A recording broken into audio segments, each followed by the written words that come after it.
fundamental duties comes in your part 4A, which where we have only one article that is known as 51A. Part 4 ఏమో DPSP, part 4A ఏమో మనకు fundamental duties. ఇప్పటి వరకు మనం rights మాట్లాడుకున్నాం, fundamental rights మాట్లాడుకున్నాం last క్లాస్లో.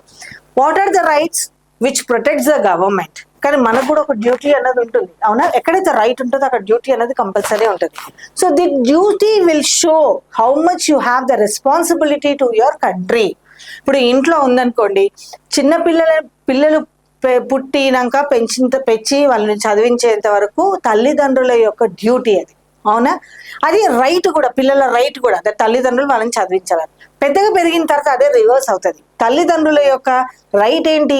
పిల్లలను వాళ్ళు మంచిగా చూసుకోవాలి. సో పిల్లల డ్యూటీకి వస్తుంది అది. సో ఎక్కడైతే రైట్ ఉంటుందో మనకు అక్కడ డ్యూటీ అనేది కంపల్సరీ ఉంటుంది.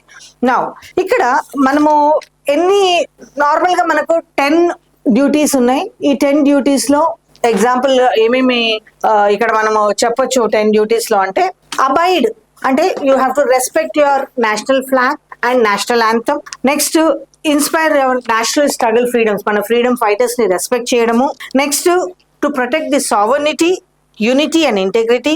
తర్వాత నేషనల్ సర్వీసెస్ ని, తర్వాత to promote spirit of the country.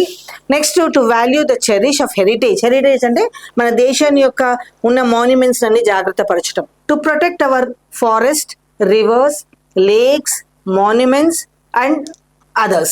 That also to develop the humanism and spirit of each of them. ఒకరికొకరు రెస్పెక్ట్ ఇవ్వడము, తీసుకోవడము. 9th one is to safeguard the public property.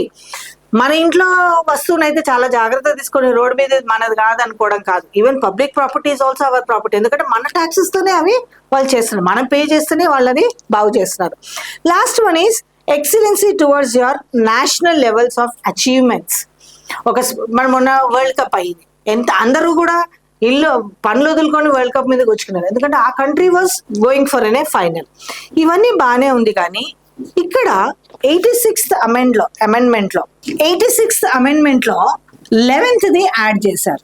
ఏమని చేశారంటే, every children should get free education from the age of 16 to 14 years where their parents or the guardians does not send them to the school, they will be arrested.